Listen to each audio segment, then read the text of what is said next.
In 1983, a team of deeply pious scientists conducted a radical experiment in an undisclosed facility.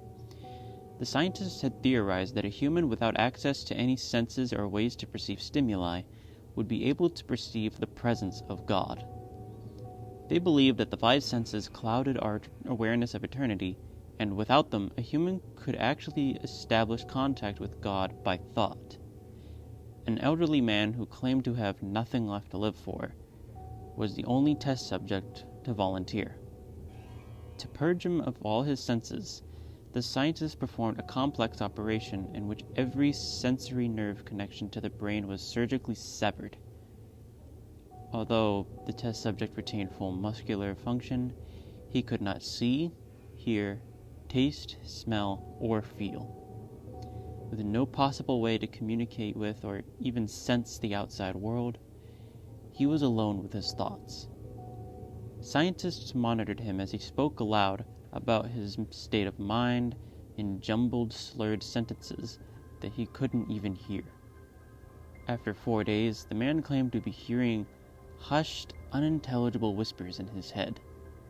Assuming it was an onset of psychosis, the scientists paid little attention to the man's concerns. 2 days later, the man cried that he could hear his dead wife speaking to him, and even more, he could communicate back. The scientists were intrigued, but were not convinced, until the subject started naming dead relatives of the scientists.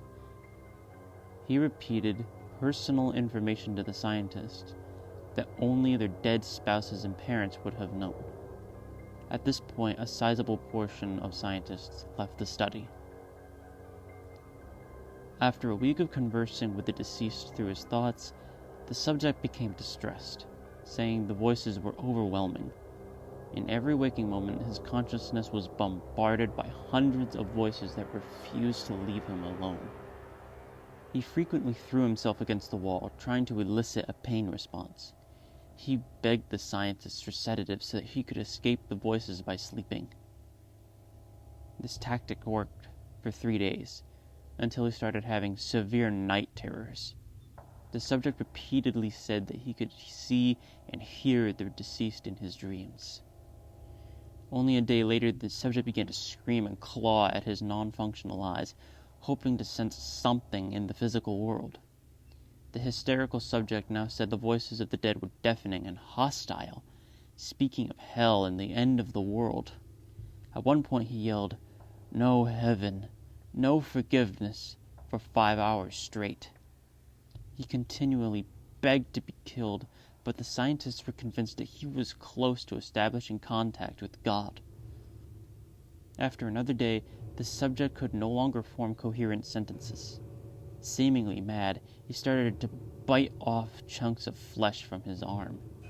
Scientists rushed to the test chamber and restrained him to a table so he could not kill himself. After a few hours of being tied down, the subject halted his struggling and screaming. He stared blankly at the ceiling as teardrops silently streaked across his face. For 2 weeks, the subject had to be manually rehydrated due to his constant crying. Eventually, he turned his head and, despite his blindness, made focused eye contact with the scientist for the first time in the study. He whispered, "I have spoken with God, and He has abandoned us," and his vital signs dropped.